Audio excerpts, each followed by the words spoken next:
In the shadow of the old world, where volcanoes sleep and saints share space with spirits, there is a magic that never died, whispered between generations, hidden in rosaries and herbs.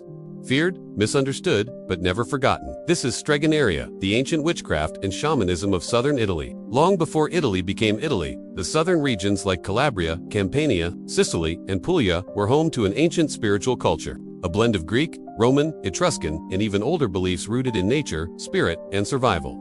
Stregoneria, from the Italian word strega, which is not just spellcast, it's a deep, earth-based spiritual tradition, passed down through whispers, prayers, and ritual. In these rural regions, knowledge was kept alive, not in books, but in women. They were called Ligeratrici, the healers, or Magari in Apulia, Genere and Benevento. They used herbs, oils, prayers, and incantations to heal the body and protect the soul. Some say they spoke with spirits, others say they cured the malacchio, the evil eye, using olive oil, water, and a secret prayer only passed down on Christmas Eve.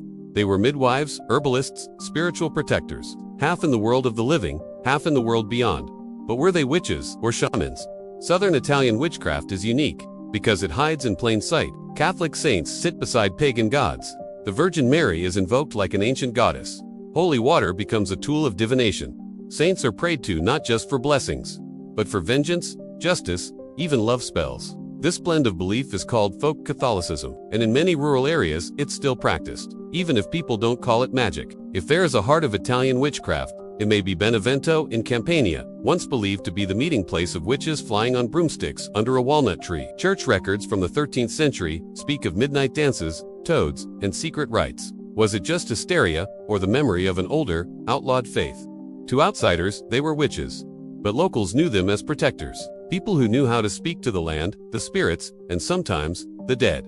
In southern Italian homes, it's common to keep a small altar, maybe not called that out loud, but always present. Photos of grandparents, a glass of water, a candle. These are not decorations, they are invitations. Ancestors are revered, not mourned, and sometimes consulted. Many work with ancestral spirits for guidance, healing, or protection. They say these spirits live in dreams, in shadows, in the wind that moves through olive trees. Folk divination is also central, from reading candle wax and dripping oil into water, to interpreting dreams and casting beans. Yes, beans. Bean divination, once used by peasant women to make decisions about love, travel, or danger, is a form of intuitive magic that's both simple and deeply symbolic. Many know the word strega from children's books, like Strega Nonna, the lovable old woman with a magic pasta pot. And while tarot and playing cards are now popular, many southern stregs still prefer signs from nature. A bird's flight, a sudden storm, a stranger's words. Because in Stregoneria, the world is alive. Everything means something, and nothing is ever random. But real streg, they weren't always so sweet. Some practiced fatter spells to bind, bless, or curse. Others invoked the lupa, the she-wolf goddess, under the full moon. And some, even today, say the spirits still answer, if you know how to call. For decades, Stregoneria went underground, repressed by the church, dismissed as superstition. But something is changing.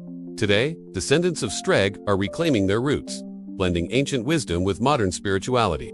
Some call it Italian folk magic.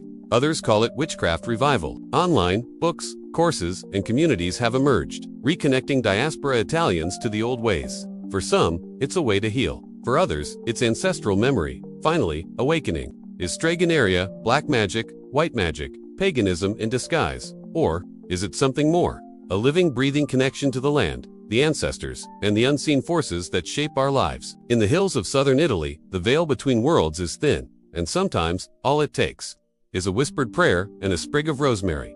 To feel it, in every village, there's a story. In every kitchen, a charm, and in every family, perhaps a little bit of magic. What do you believe? Like, comment, and subscribe for more. Thank you for watching.